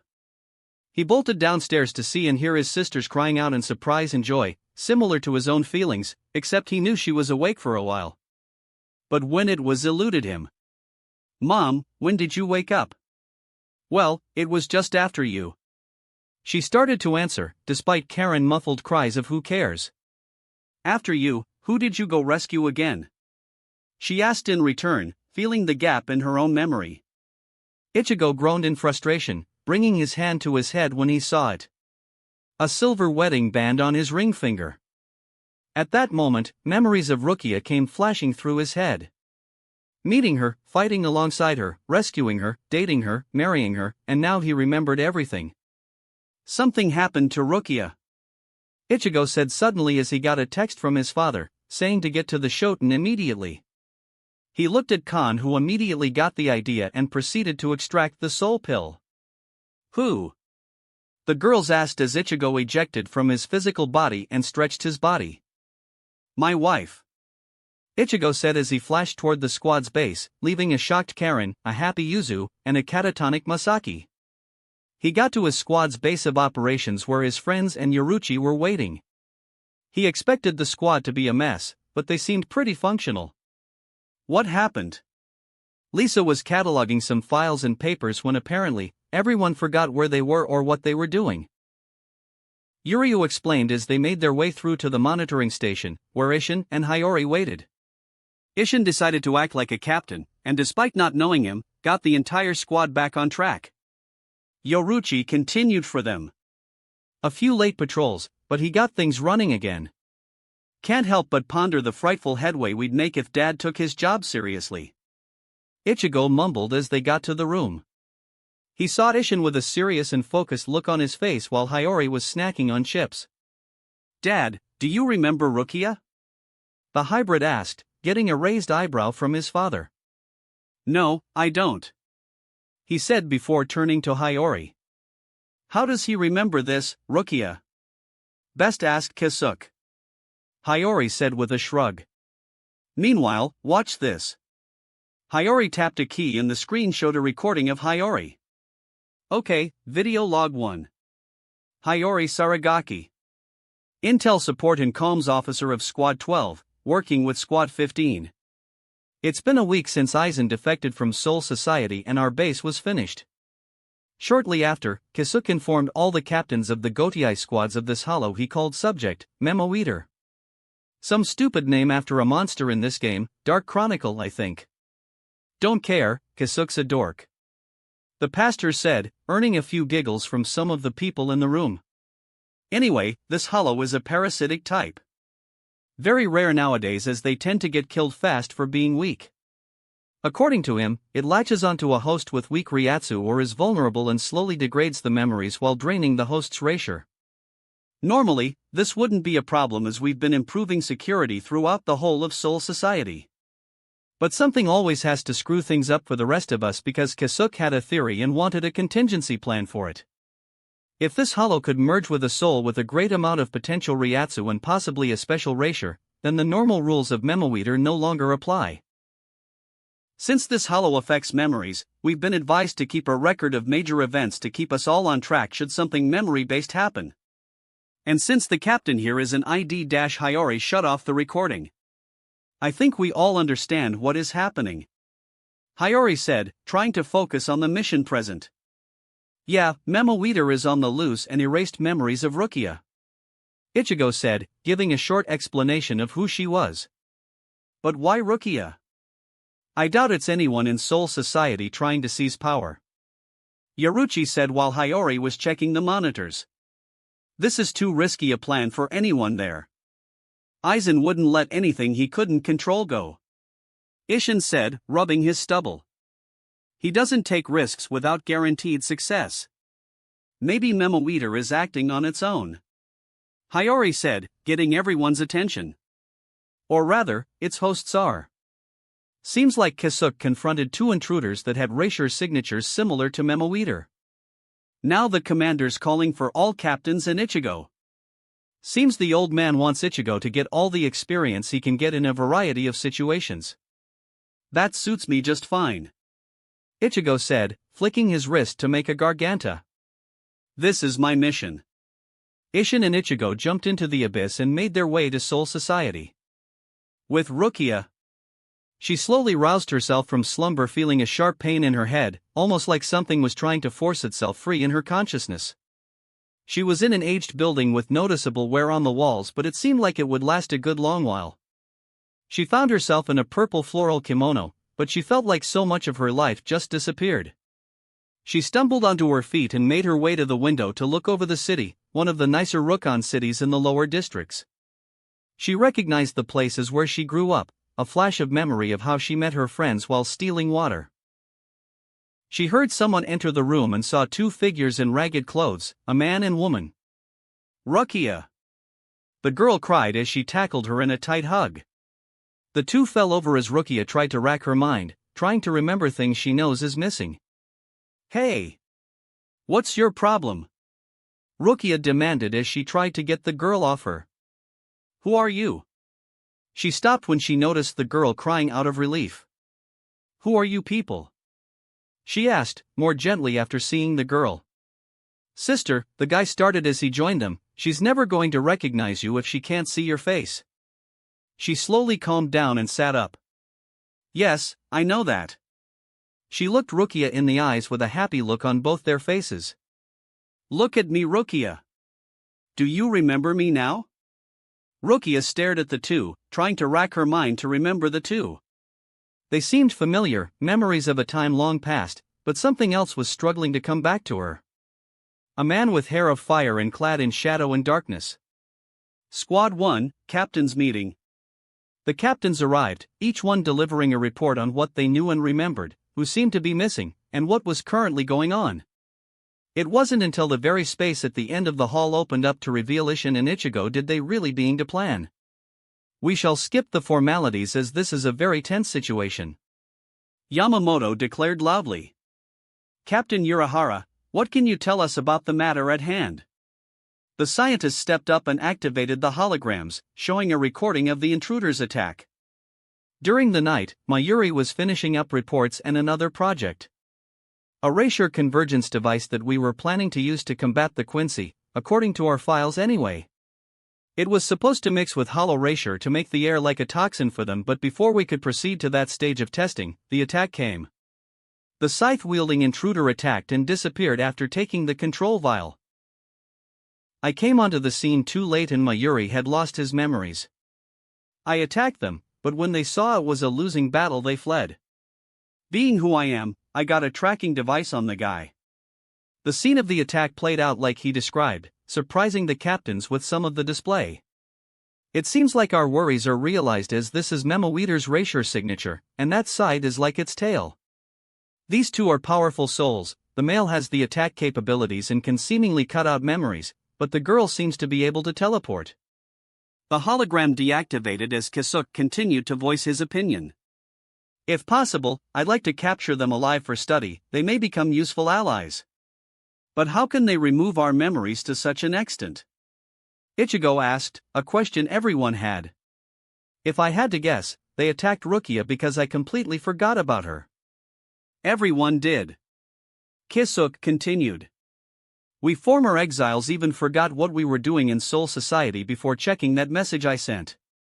It's puzzling because we didn't forget Mayuri, but there's a difference. Much like how we all left video logs or files to record these matters, Mayuri made his own backup reminder. Unlike us sane people, he made a backup brain with recordings of his memories. Everyone looked at him with disgust and prayer that he was joking. No, I am not kidding. Yes, it is disgusting. The guy is deranged, as I'm sure you all remember. Back to the important stuff, Rukia didn't have a backup brain to protect her memories and these two seemed to defy physics on some level. Possibly due to their innate potential that mixed with the hollow. So we ended up forgetting about Rukia, you disappeared from their minds, and if I wasn't who I am we'd be in the middle of a crisis. Just another day in Soul Society. Is there anything else important to add? Kayaraku asked, prompting Soifon to speak up. After I read my ICOA files, I sent out a few teams to look for Rukia. It was a spur-of-the-moment call since I didn't recognize her or Lieutenant Kurosaki and he would be in the world of the living. She said as a black butterfly flew in before landing on her finger. They've reached the edge of Soul Reaper protected districts, District 25 on all sides. No such luck so far. Rukia was my wife's sister. Byakuya said, getting everyone's attention. She came from South 78, in Uzuri. Same place as my lieutenant. Soifon began relaying the orders to check out the Hanging Dog District. Kisuk confirms the return signal coming from that area. I also remembered Rukia. Ichigo said, getting everyone's attention. When I looked at this ring, I remembered everything. What and how is that possible? He asked, turning his attention to Urahara. The man took a second to think, remembering the details he read in his files. Well, back when you first became a Shinigami, you absorbed some of her erasure. Kisuk theorized, scratching his scraggly beard. Maybe because of that, you are more closely linked to her than the rest of us. Or you two had one hell of a wedding night. Zaraki said, completely calm about what he suggested. Also that. Kisuk conceded, prompting Byakuya to glare while Ichigo blushed. Enough! Yamamoto shouted. This hollow is too great a threat to leave alone. We must recover Rukia and deal with this hollow. Someone must go to Inuzuri and find them. It will have to be a small cell. Love needs all the help he can get to keep the peace in the Rukon districts. No one killed anybody yet, but the tension is still way too thick for anyone to be happy. Love confirmed, having reported that his own squad was about to break into a civil war. Some wanting to help the Rukon folk and others that wanted to rule the Rukon folk. I'll go, Ichigo said, stepping up to the plate. Rukia is my wife and I will save her. Take Rinji with you, Byakuya told him, feeling an innate trust in the boy. He came from that district, so he should be able to guide you. The hybrid nodded in acknowledgement as Genryusai closed the meeting. With Rukia, the day continued on as she slowly remembered the brother and sister she was currently with. It was long ago when they had no one in the cruel lower districts, so she took them in, cared for them. She was even going to name them. But they never got the names. Her memory becomes hazy and painful trying to think back on what she came up with. Something attacked them and her memories become blank after that. Bits and pieces that seemed foreign keep coming to her, particularly that dark figure. But something about him made her feel safe. Illustrated Guide to Soul Reapers. What Don Kananji has been doing. Be purified and rest in peace, the exorcist yelled out as he planted the bottom of his staff on an earthbound soul's forehead. Kanso. The area around him and the chained spirit swirled with a gale of wind for his spectators and camera crew. Some would believe that it was part of the show despite seeing it live and no special effects crew near the site. Kananji watched with a smile as the angry glare of the demi-hollow turned to one of serenity as the chains faded and light consumed him. Once everything settled down, he took his signature pose. Oh ha ha ha ha. Another trapped soul freed. May the spirits always be with you, he said as the show ended. Later he returned to his trailer for his personalized training regime that Urahara made. After meeting with Ichigo and Urahara, he learned how to properly send souls to the afterlife and he could actually feel the difference in what he was doing. Another great show, Don Kananji. His agent cheered on the speaker, reflecting the rise in his ratings after taking on the new methods. What are you planning to do next? The exorcist paused in his hanging sit-ups to think about that question. How about we head back to Karakura town? He said, considering a visit to the person that set his path of redemption. What's happening with the Fullbringers? Is everything all right out there? Jackie asked her fellow empowered individuals. Tsukishima looked at her with a shrug. If they aren't calling us, then Ichigo is handling it, Jinjo said as they all went back to their usual thing. No one noticed the forced amnesia set on everyone else because they weren't affected by forgetting Rukia. The reason? She had nothing to do with them. Momo's current progress. Shinji hurried back to his office, needing to find ready and able men to help out Love keep the peace in the Rukon districts. Some questioned his presence in place of Aizen, but they were military grunts and their job was to follow orders from their superior officer. He returned to his office to see a petite girl with black hair that was tied in a bun. She looked at him like a lost puppy, scared and confused. Who are you? She asked, seeing his Hayori and glaring at him. Where's Captain Aizen? She screamed, demanding to know where her idol was. Shinji finally saw the armband that signified her as his squad's lieutenant. He knows he visited her in the hospital on occasion, but since the Memo Eater attack he forgot what she looked like. Looks like she forgot about Aizen's betrayal, he thought to himself as she continued to glare at him. This will probably help with her recovery, but... He flashed in front of her and put his hand to her face. This is not the time for that. Tanma Otoshi, he said as his hand glowed and the poor girl dropped unconscious. Since when did my squad become such a pain? He sighed as he had the girl brought to her room. Chapter 50, Eternal Bonds. With Rukia. She was sitting on the rooftop of the ramshackle hut she and the siblings were using as a home, shifting through the memories she had to try and remember their names and who that dark figure was. The thick morning fog was slowly dispersing, revealing the destitute buildings in the district. For some reason she just felt empty, like so much was lost. Part of her felt like the siblings were lying when they said she was simply asleep after an accident, but she couldn't think of them doing such a thing from the sweet kids she knew. That dark figure is the key to whatever is going on with her. Now if only she knew where he was. Rukia! The girl called as she joined Rukia on the roof. Can I join you? She asked timidly. Rukia nodded and the girl went to her said. Rukia, is something wrong? She asked, concern deep in her voice. So many things. Part of Rukia wanted to scream out. Her headaches were mild dull throbs, but when she thought she got close to something that might resemble an answer they became unbearable. It's odd that I've come home to this town for the first time in ages, she said, trying to coax something out of the girl. I feel like a stranger, because I know almost nothing about myself. The girl laid her head on Rukia's shoulder, looking worried for her, or maybe guilt. The amnesiac Soul Reaper had to wonder. The two of you waited for me, waited for the names I said I would give you after so many years. The girl looked up to her sister figure, tears threatening to spill from her eyes. I will give you those names. I promise. She said, confident that her memories would return. Thank you. The girl whispered as she wiped the wetness from her eyes as the morning sun rose. The fog dispersed under its rays as the scenery became clearer. The most important to Rukia was a plateau that overlooked the district. What is it?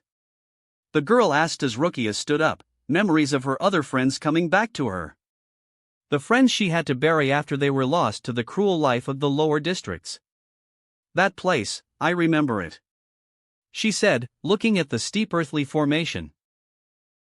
The girl's brother revealed himself and came out to join them after patrolling the area as Rukia turned to face the two. I have to go there, I might remember something, she said, pointing at where she remembered burying her other friends. The siblings looked nervous before nodding in agreement. With Ichigo. I heard the lower districts were the worst, but actually seeing it? Ichigo started as he and Rinji were walking through his old hometown. I can understand the animosity between the Rukon and Siriidii. The people were giving them a wide berth and many were glaring daggers at the two, some with actual daggers out and ready. I almost forgot how bad it was, Ichigo said, only going through the renovated districts that was Squad 14's territory. Every day was a struggle for survival. Rinji said, less than happy to be back in the district. Stealing and killing was common here. You could only rely on the few friends you made. Kids risked their lives every day, just to get enough food and water to survive. I'd be lying if I said I missed this place. Lot of bad memories here. He looked up to an overlooking plateau that stood watch over the entire district. Like a silent guardian, for all the good it did for the street rats and bums that littered the district of Hanging Dog. That spot, he said, pointing at the extended ledge of the formation, is where I had to build graves for my friends and where I swore to become a Soul Reaper. Ichigo looked to where he pointed, and took a wild guess. Rukia told me you were childhood friends. Think she'd be there? She did tell him about growing up in the slums of the Rukon districts, how harsh it was, how Renji was happy for her when she had a chance to live the life of luxury being a Kachiki could give. The day she and Renji buried their friends and swore to become Soul Reapers. If what you said is true, then it's possible, Renji said, crossing his arms in thought. Thinking back, there was someone else with me when I decided to become a Shinigami. The two lieutenants looked at each other and nodded, flash stepping their way to the old graves to try and find clues. It took the two little time to reach the path that led to the overlook and a little more to reach the old gravesite. Once they reached it, they found Rukia, praying over the stakes that served as the gravestones of her and Rinji's friends. She stood up and saw them, her eyes widening in recognition of the two. Ichigo stepped forward with a smile on his face. I was getting worried about you. Are you okay? He asked as she nodded. Just then, smoke appeared in front of Rukia as the sibling appeared and took an aggressive stance. The brother with the scythe and the sister with her teleportation abilities. Soul Reaper. She growled accusingly. Why did you come here? the brother asked, far more calmly.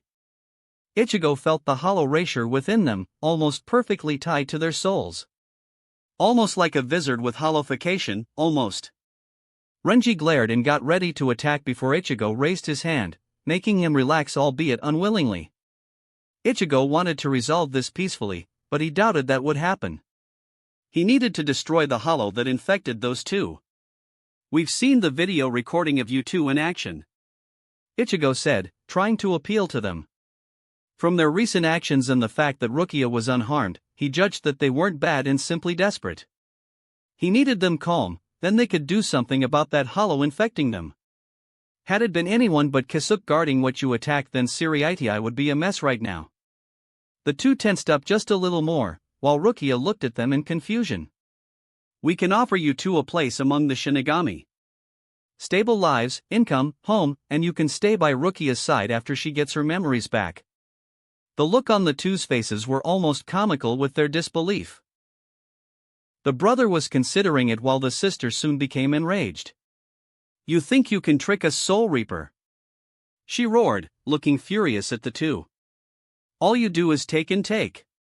She was about to say more, but the next words just slipped out of Ichigo's mouth. Like how you took Rukia's memories, he said, making everyone widen their eyes in shock. Rukia out of a sense of betrayal, the siblings for realizing that Rukia might not trust them anymore, and Ichigo and Renji for just how stupid it was to say that. Crap! He groaned as he facepalmed, letting Rukia see a glint on his finger. Wordlessly she charged forward, past the siblings and grabbed his hand. She looked at his ring, her own, and then back to him. She started before her head threatened to split apart. The siblings rushed to her side. Rukia! The sister cried, going to her side, hugging her and pulling her back. Damn Soul Reaper! The brother cried, charging and teleporting in front of Ichigo. Renji, watch and analyze! Ichigo yelled out as he drew his blade to block the scythe.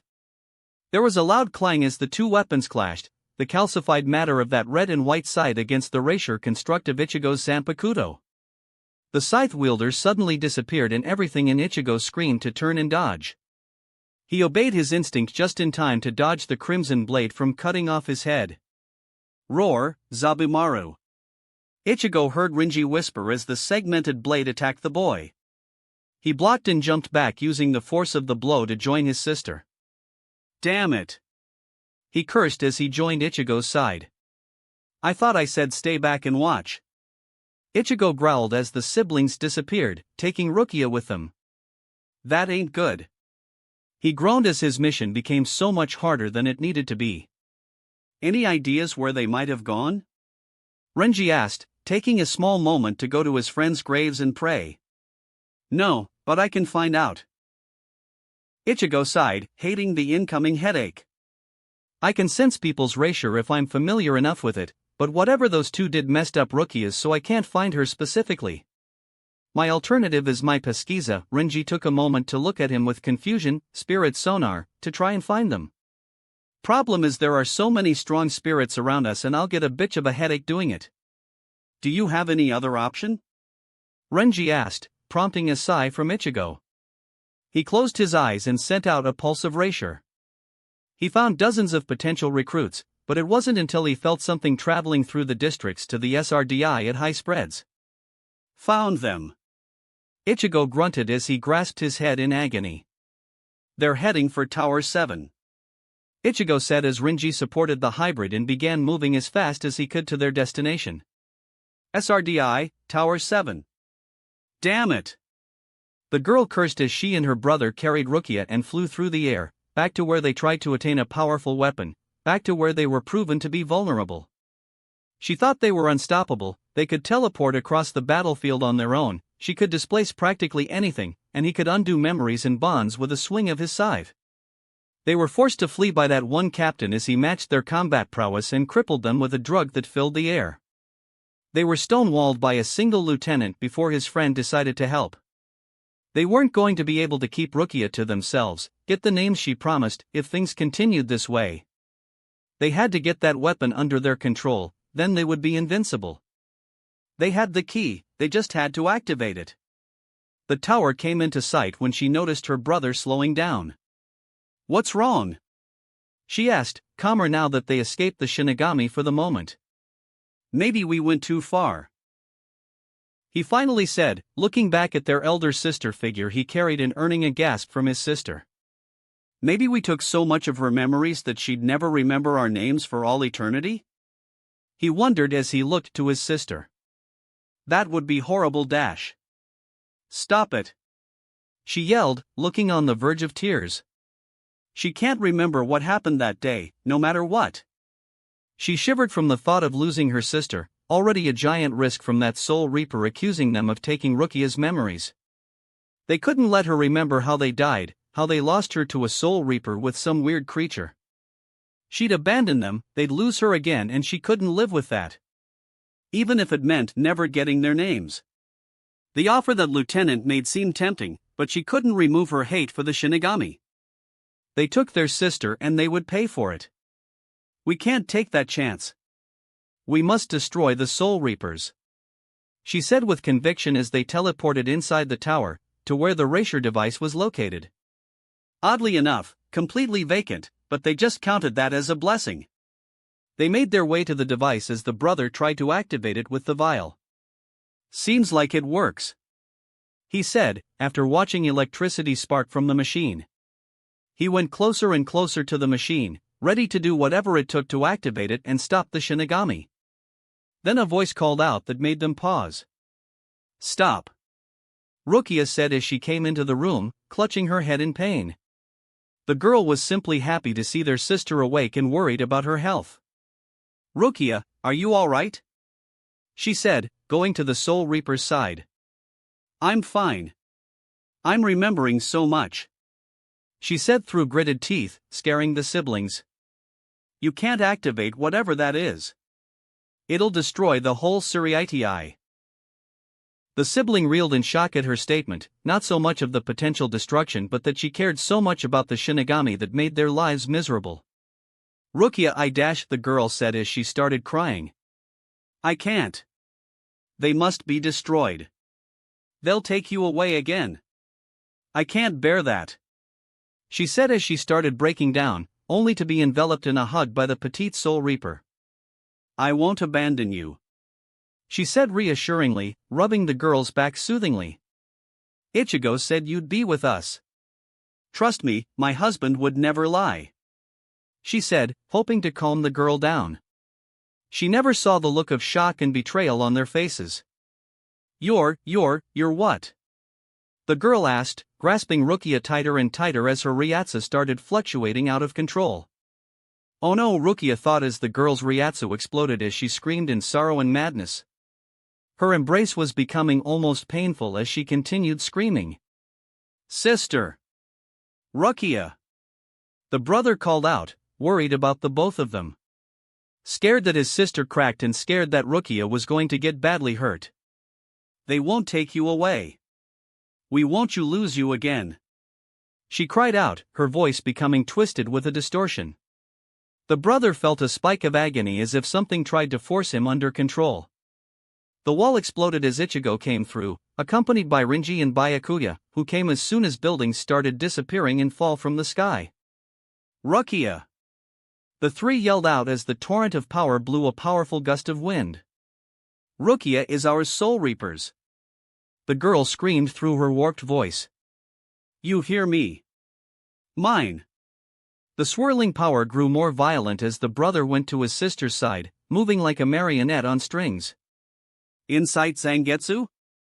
Ichigo called out to his inner spirit, hoping that the hollow side could come up with something. Clearly that pathetic hollow that infected those two was driving them insane. Zangetsu said, watching the creature he found disgusting perform its wretched acts. "Chances are it's behind everything and it scrapped away enough of their sanity to make them do its bidding. And you should stop this right now," he said with urgency as the brother reached his sister and Rukia, exploding in a torrent of dark erasure. The last Ichigo saw of them was their eyes, screaming for help. The energy soon settled to reveal a dark version of Rukia. She wore a tattered white kimono with a high collar, with a red cape and gold obi. She had lavender hair and eyes that were cat-like in appearance, looking at them with no emotion other than cold hate, wielding that large white and crimson scythe. Crap! Ichigo muttered under his breath as the figure before him ripped off the control vial and was about to slam it back into the pedestal of its creation, surely to cause an overload to the systems. Acting quickly, Ichigo shot a bala at the control panel and destroyed it, which prompted Rukia to turn and glare at him before attacking. The strike was harder than he expected, sending him flying back as the corrupted Rukia followed. Deeming this as an emergency situation, he undid his second seal and met his wife on the battlefield. They danced a violent dance, she attacked, he dodged, she teleported, he kept up with her, she struck him with a violent blast of energy from a swing of that scythe, he weathered it, grabbed it, and tossed it aside. She tried to impale him and he blocked, locking the blades to each other. Any ideas how to stop this without killing her? Ichigo asked his Zanpakuto spirit. 1, but it involves you implanting your erasure into her. Zangetsu said, sounding bloodthirsty at the prospect of a coming battle. Go as you will, he said, leaving Ichigo to figure out how to do as his blade suggested. He tried to ponder as the ground beneath them cracked under the combined pressure, until he looked at his dear wife's eyes. Beyond the hollow's control, they were screaming for help. Damn clichés, he thought as he grabbed her behind the neck. His hollow erasure flaring to its maximum to match and overpower Rukia's own as he pulled her in for a kiss, pouring his erasure into her. The last sound anyone heard was a twisted laughing in Ichigo's own tone. Illustrated Guide to Soul Reapers. Dark Rukia alternative line. The energy soon settled to reveal a dark version of Rukia. She wore a tattered white kimono with a high collar, with a red cape and gold obi. She had lavender hair and eyes that were cat-like in appearance, looking at them with no emotion other than cold hate, wielding that large white and crimson scythe. Holy! Byakuya exclaimed in shock. Shit! Ichigo cursed at being too late. Exclamation mark. Renji said, prompting the other two to look at him before punching him in his face. Masaki's current state. After Ichigo ran off to do whatever mission is was to save the world or whatever, Masaki needed time to process what happened. She was frozen in place and stayed like that through dinner. And then through family time with her daughters. Then they had a bath where they had to clean her and put her to bed. Morning came and she was still frozen by the time Ishin returned. After a few hours they called Ryukin, who came by to take a look. You know what's wrong? Ishin asked, having to put his clinic doctor skills on hold as Ryukin was a higher authority there. It's less medical and more psychological, Ryukin said as he finished his examination. She must have heard something that was too shocking for her to handle. The doctors turned to the girls. Any idea what it was? Well, Ichi did mention he was married, Karen suggested. This caught Masaki's attention as she began to choke and shake Ishin, demanding what happened to her baby boy. Well, she's better now, the senior Quincy said, packing up his things. Let's get some ice cream before we become witnesses to a murder. That wraps up this part of What If Ichigo Awoke His True Powers to Save His Mother. Thanks so much for listening. As always, new parts drop every 4 days, so be sure to stay tuned. Also check out my Patreon channel for early releases of all the series, where you can find all the series released one day ahead of YouTube. If you enjoyed the video, don't forget to like, subscribe, share it with your friends, and please consider supporting the original author as well. See you in the next one.